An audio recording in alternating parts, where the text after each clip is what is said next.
Pemirsa, Kementerian Investasi BKPM mencatat realisasi investasi di sepanjang Januari hingga September 2024 tumbuh 19,78% secara tahunan menjadi sebesar 1.261,43 triliun rupiah. Adapun investasi di wilayah Jawa dan luar Jawa cenderung berimbang dengan porsi investasi di luar Jawa sedikit lebih tinggi. Kementerian Investasi Badan Koordinasi Penanaman Modal mencatat realisasi investasi sepanjang Januari hingga September 2024 mencapai 1.261,43 triliun rupiah. Realisasi tersebut meningkat sebesar 19,78% dibanding periode yang sama di tahun lalu.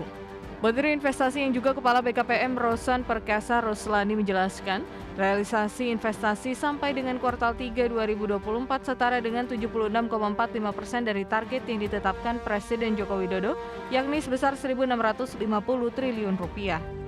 Realisasinya alhamdulillah tercapai 1.261,4 triliun atau meningkat hampir 20% year on year-nya. Jadi kalau kita lihat ini kita sesuai dengan target untuk mencapai realisasi investasi kurang lebih 1.650 triliun pada akhir tahun 2024 ini. Jadi kita we are on target karena ini sudah mencapai 76,4% dari target presiden. Kalau kita bicara target Renstra, ini udah lewat nih justru nih. Rosan menambahkan penyerapan tenaga kerja selama 3 kuartal di tahun ini telah mencapai 1,87 juta tenaga kerja. Sementara itu investasi di wilayah Jawa dan luar Jawa relatif berimbang selama periode Januari hingga September 2024. Investasi di luar Jawa tercatat lebih besar yakni mencapai 635 triliun rupiah. Sementara investasi di Jawa mencapai 626,43 triliun rupiah. Investasi di luar Jawa ini tercatat tumbuh 16,34% secara tahunan, sementara investasi di Jawa meningkat lebih tinggi yakni 23,49% secara tahunan. Berbagai sumber IDX Channel. Ya, pemirsa, untuk membahas tema kita kali ini, strategi memaksimalkan realisasi investasi di tahun 2024 sudah tersambung melalui Zoom bersama dengan Mas Yusuf Reddy Manilet, peneliti ekonomi Core Indonesia. Selamat pagi Mas Yusuf. Selamat pagi Mas Pras. Ya, salam sehat Mas.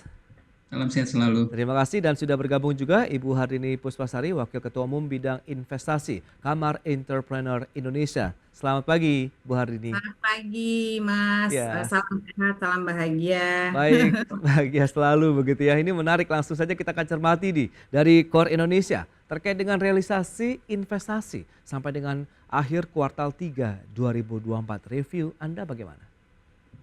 Ya, kalau kita perhatikan tentu pola dari realisasi investasi di kuartal 3 kemarin itu relatif mirip ya dengan pola realisasi investasi di kuartal pertama dan juga kuartal kedua. Dalam arti kalau secara pertumbuhan dan juga sektor-sektor yang menyumbang dari realisasi investasi itu kurang lebih sama di 3 kuartal di tahun ini. Oke. Jadi kalau kami melihat memang secara polanya itu masih berlanjut.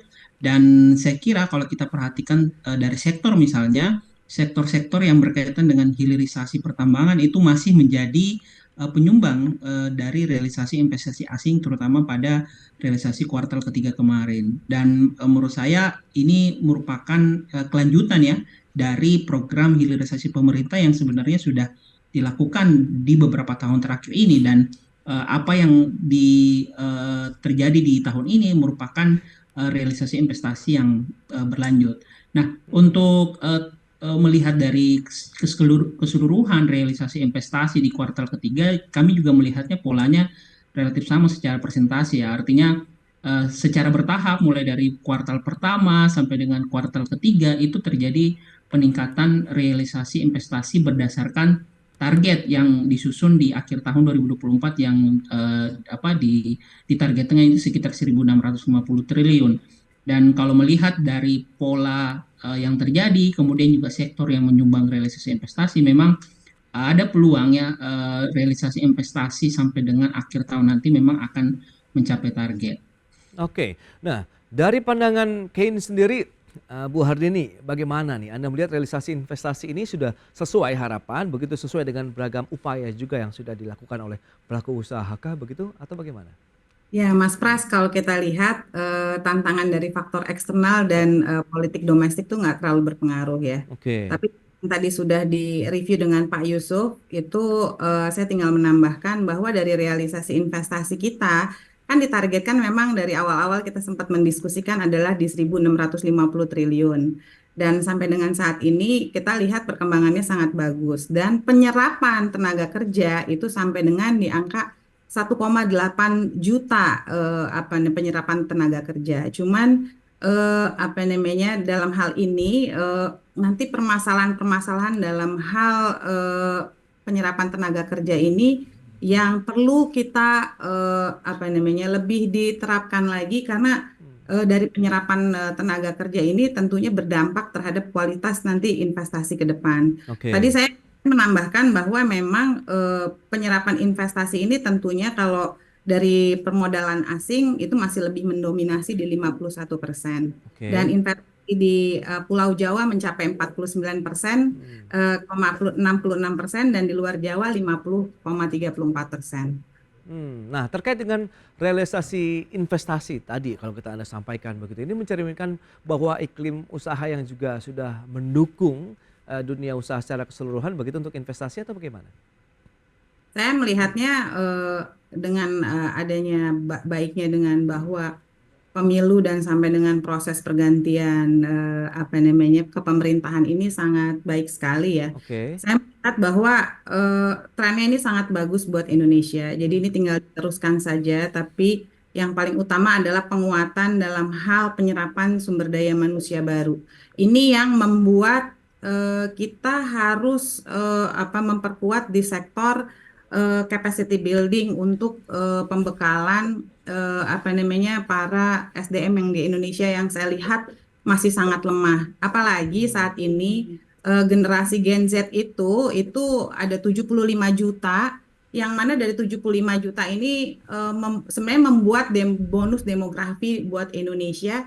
Tapi kalau mereka ini tidak diarahkan dan diberikan apa namanya penguatan dalam hal skills, ini juga berdampak nanti ke depan kepada investasi. Investasi bagus, bertumbuh, tapi kalau SDM-nya apa namanya lemah itu juga jadi masalah. Ini yang menjadi tantangan buat kita, Mas Pras, ke depan untuk investasi. Oke, itu dia kaitannya dengan supaya serapan tenaga kerjanya sesuai juga dengan bidang kerja masing-masing dibutuhkan tadi capacity building untuk bisa meningkatkan skill ya atau kemampuan Ya. dari calon-calon tenaga kerja di Indonesia. Nah, Mas Yusuf, Anda melihat bagaimana dengan potensi saat ini begitu target tadi 1.650 triliun ini akankah bisa tercapai atau ada tantangan tersendiri mengingat ya kita tahu lah kondisi saat ini di dalam negeri ekonomi kita deflasi dalam beberapa bulan terakhir, kemudian ada PMI manufaktur kita juga yang sedang turun.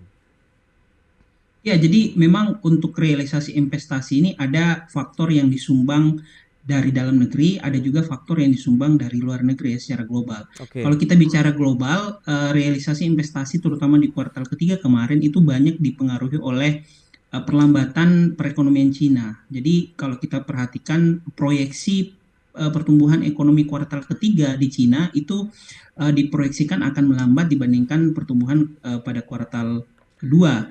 Perlambatan ini ternyata bersumber dari pelemahan daya beli dan konsumsi rumah tangga keseluruhan. Nah, Oke. hubungannya dengan realisasi investasi adalah kalau kita singgung tadi realisasi investasi untuk produk pertambangan di nikel itu kan merupakan salah satu yang menyumbang ya terbesar dari realisasi investasi. Jadi ketika permintaan dari luar negeri, terutama dalam hal ini Cina, itu mengalami perlambatan, maka aktivitas produksi untuk produksi hilirisasi itu juga akan ikut berdampak ya. Artinya uh, penyesuaian dilakukan untuk merespon permintaan yang melambat. Jadi Oke. ketika aktivitas produksinya melambat, ini juga akan ikut memberikan dampak terhadap setoran ya injeksi dana investasi yang diberikan terutama untuk realisasi investasi di sektor hilirisasi tambang. Itu yang kalau kita bicara konteks luar negeri. Nah, di dalam negeri betul bahwa tantangan dari melambatnya ya ekonomi terutama di kuartal ketiga kemarin saya kira juga masih berpotensi untuk terjadi ya terutama di kuartal terakhir nanti di 2024. Oke. Namun di saat yang bersamaan kita juga berharap ada momentum dorongan dari faktor seasonal ya di akhir tahun nanti, di mana libur Natal dan Tahun Baru umumnya juga akan ikut mendorong bergeraknya aktivitas perekonomian, dan harapannya dengan bergeraknya aktivitas perekonomian ini juga akan ikut menstimulasi ya pelaku Oke. usaha untuk menginjeksi dananya, dan akhirnya memberikan tambahan dari keseluruhan Ya. realisasi investasi di tahun ini. Baik, nah menarik juga dicermati bahwa investasi saat ini kan lebih banyak yang menekankan padat modal ya dan berteknologi tinggi dibandingkan dengan yang padat karya. Apakah ini menjadi tantangan tersendiri dibandingin tadi untuk serapan tenaga kerja, kemampuan dari SDM kita? Kita akan bahas nanti di segmen berikutnya, Mas Yusuf dan juga Bu Hardini. Kita akan jeda dulu sebentar, dan pemirsa pastikan Anda masih bersama kami.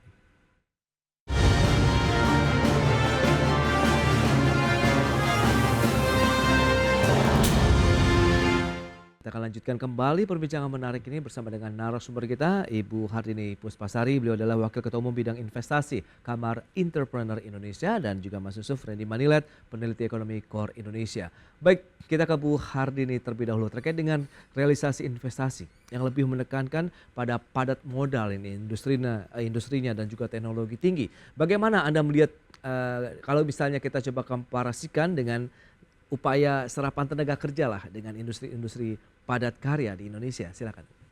Ya, Mas Pras, jadi realisasi investasi kita saat ini lebih menekankan pada padat modal dan teknologi tinggi dibandingkan dengan padat karya. Hmm. Akan tetapi ada pertumbuhan di sektor-sektor tertentu Hmm. yang dikhawatirkan memang masih di dalam serapan tenaga kerja dan kualitas daripada lapangan kerja yang menjadi isu penting saat ini bagi dunia usaha dan pemerintah. Nah, jadi kalau misalnya analisa saya saat ini antara serapan tenaga kerja dan realisasi investasi di Indonesia, ini saya perlu menyampaikan kekhawatiran dan kritik. Karena meskipun ada pencapaian positif dalam angka penyerapan, salah satu keluhannya yaitu mengenai yang diungkapkan oleh investor, yaitu adanya kurangnya kapasitas dari tenaga kerja, khususnya di Gen Z. Oke. Kenapa? Karena kan Gen Z kita saat ini jumlahnya sangat besar. Data pemerintah menyebutkan bahwa populasi Gen Z di Indonesia 75 juta, itu sekitar 27 juta dari total populasi nasional. Nah, survei ini ada di Amerika yang dilakukan di tahun 2023 dari 1.300 manajer di sana di Amerika Serikat, menunjukkan bahwa 3 dari 4 manajer mengakui bahwa generasi Gen Z itu lebih sulit diajak bekerja sama dibandingkan dengan generasi lainnya. Maka dengan demikian sekitar 65% dari pemberi kerja mengatakan harus memutuskan kerja dari generasi Gen Z melalui survei itu dalam waktu pemutusan kerja itu dalam waktu 1 minggu. Nah, ini Mas, jadi kita investasinya bagus, tapi kalau tidak diimbangi kualitas daripada SDM kita untuk keberlanjutan dari lapangan kerja yang tercipta, ini juga kita bisa bobol. Nah, ini perlu ada dari pemerintah bekerja sama tentunya dengan vokasi-vokasi pendidikan yang lebih dikuatkan untuk Indonesia untuk menciptakan keberlanjutan kualitas SDM kita, Mas Pras. Baik, dunia investasi, kemudian serapan tenaga kerja, ini dua isu utama juga nih yang cukup hangat belakangan ini dan mungkin sampai dengan beberapa tahun ke depan. Mas Yusuf, Anda melihat bagaimana begitu supaya bisa menyeimbangkan antara tadi teknologi yang cukup menarik begitu untuk kita adopsi, kemudian kita gunakan kaitannya dengan efisiensi, efektivitas, dengan padat karya yang kaitannya dengan serapan tenaga kerja ini, Mas Yusuf? Iya, betul. Jadi kalau kita perhatikan memang perpindahan ya, switching dari industri padat karya ke padat modal ini berdampak terhadap penyerapan angkatan kerja. Jadi kalau kita lihat di tahun 2013 itu, saya ada datanya, setiap 1 triliun investasi yang terjadi itu mampu menyerap sekitar 4.500 tenaga kerja. Namun pada tahun 2023 kemarin angka ini turun jadi hanya sekitar 1.200 tenaga kerja per 1 triliun investasi yang dilakukan. Jadi ini merupakan gambaran bahwa tidak mudah memang untuk kemudian mempersiapkan tenaga kerja kita dalam melihat kondisi saat ini. Namun di beberapa kesempatan juga pernah kami sampaikan bahwa apa yang dilakukan oleh pemerintah dengan cara mendorong hilirisasi pertambangan, produk-produk pertambangan itu merupakan hal positif. Namun di saat yang bersamaan pemerintah juga tidak boleh melupakan industri yang selama ini menjadi backbone ya Oke. dari perekonomian, termasuk di dalamnya industri padat karya. Jadi untuk sampai ke sana, untuk kemudian meningkatkan kembali daya saing, memang banyak hal yang kemudian menjadi pekerjaan rumah. Tadi sudah disinggung terkait misalnya bagaimana peningkatan sumber daya manusia. Saya kira saat ini pemerintah punya program-program yang berkaitan dengan upaya peningkatan SDM, salah satunya misalnya pelatihan melalui kartu prakerja. Saya kira itu bisa dijadikan sebagai salah satu tools yang bisa didorong agar kualitas tenaga kerja itu sesuai dengan permintaan industri ataupun lapangan usaha saat ini. Di saat yang bersamaan juga upaya untuk mendorong realisasi investasi, terutama untuk industri padat karya juga perlu digiatkan kembali ya. Jadi tidak hanya dari kapasitas SDM yang kemudian perlu ditingkatkan, tetapi juga bagaimana memperbaiki hal-hal mendasar, terutama misalnya bagaimana memperbaiki kualitas institusi ya, Oke. pemerintah baik di level pusat maupun daerah. Jangan sampai kemudian level pemerintah pusat bicara kebijakan ataupun arah visinya A, tetapi di level daerah ternyata berbeda. Nah ini yang kita tidak harapkan. Jadi harus selaras apa yang disampaikan oleh pemerintah pusat juga selaras di level daerah. Di saat yang bersamaan kepastian hukum, kemudian juga masalah kemudahan untuk kemudian mengakses pasar itu juga harus diperhatikan dalam konteks mendorong kembali Ya. industri padat karya dalam penyerapan tenaga kerja. Nah itu dia. Bu Hardini, lantas dari pelaku usaha sendiri melihat bagaimana dengan kita tahu berbagai kebijakan begitu ya, ataupun insentif-insentif yang sudah diberikan terhadap pelaku usaha ataupun investor untuk menanamkan investasi di Indonesia ini sudah sesuai harapan atau tidak? Atau mungkin perlu ada penyesuaian-penyesuaian lagi meskipun sudah banyak orang menyatakan bahwa kita sudah menggelar karpet merah yang cukup panjang begitu. Iya. Ini sudah bagus sih Hmm. sebenarnya pemerintah, apalagi sekarang melalui PMK 20 Hmm. tahun 2020, PMK nomor 130 2020 itu diperpanjang Mas Hmm. dengan 2025. Dan apa namanya kita kan untuk fasilitas yang diberikan pemerintah ini saya rasa sih udah cukup ya. Hmm. Eh, Cukup baik sekali. Oke. Ya yang penting sekarang ya maksudnya yang paling penting nih sekarang bagaimana kita memperluas menyederhanakan akses daripada fasilitas tax holiday dan Oke. tax allowance untuk sektor prioritas untuk agar lebih menarik bagi investor. Nah, hal ini nanti ke depan akan memberikan pembebasan pajak penghasilan untuk jangka waktu yang lebih lama bagi investor yang berkomitmen investasi jangka panjang di Indonesia. Nah, selainnya itu juga tentunya memberikan insentif pajak khusus bagi usaha mikro kecil dan menengah UMKM yang berkontribusi terhadap penciptaan lapangan kerja dan penggunaan sumber daya lokal. Nah, kita tentunya nanti ke depan tetap harus melanjutkan dan meningkatkan sistem yang berbasis resiko daripada OSSRBA Hmm. untuk mempermudah pengurusan perizinan bagi investor dan Oke. mengurangi birokrasi dan mempercepat waktu yang dibutuhkan dalam memulai proyek investasi. Ya itu dia, menarik kalau kita cermati dengan investasi padat modal, teknologi yang tinggi begitu menyasar kepada memang ya bisa dikatakan golongan industri yang menengah atas begitu. Nah untuk sektor UMKM ini menarik. Mas Yusuf, Anda melihat apakah juga perlu ada satu penyesuaian lagi bahwa investasi bisa diarahkan untuk sektor UMKM kita? Ya, Hmm. saya kira memang UMKM perlu menjadi salah satu supporting ya dari kerangka bangun Hmm.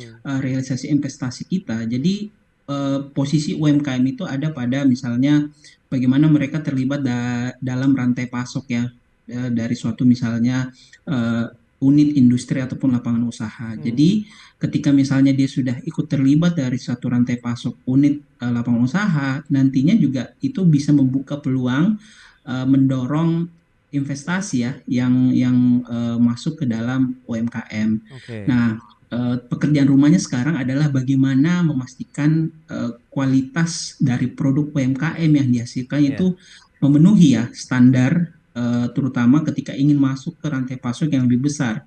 Karena kita tahu bahwa industri yang sifatnya lebih besar, apalagi kalau kita bicara konteks global, itu punya standar-standar tersendiri. Dan ini yang kemudian menurut kami akan menjadi tantangan tersendiri apabila kita bicara konteks bagaimana mendorong keterlibatan UMKM yang lebih besar.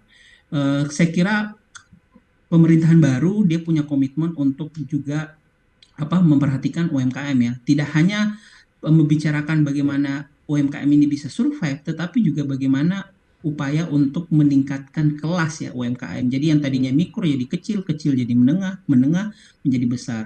Ini yang saya kira catatan positif dan tentu kita perlu menagih nantinya ya, kira-kira bagaimana secara detail yang disiapkan oleh pemerintahan baru untuk membangun UMKM dan juga konteksnya tadi ya, bagaimana melibatkan UMKM dari proses realisasi investasi yang lebih Baik, besar. itu dia. Secara umum begitu bisa katakan on the track lah ya, beragam upaya yang sudah dilakukan pemerintah untuk bisa mengoptimalkan lagi target dari investasi di tahun 2024, tinggal melanjutkan lagi dan fokus-fokus terkait dengan bagaimana insentif kebijakan-kebijakan yang perlu terhadap dunia usaha dan penciptaan lapangan kerja ini yang harus terus kita gaungkan untuk beberapa waktu ke depan.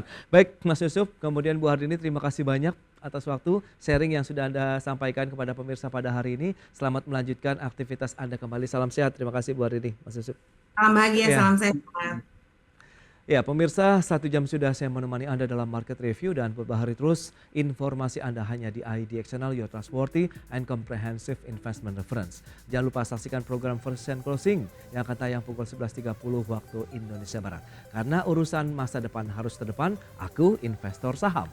Ya, saya Prasetyo Wibowo beserta seluruh kerabat kerja yang bertugas pamit undur diri. Terima kasih dan sampai jumpa.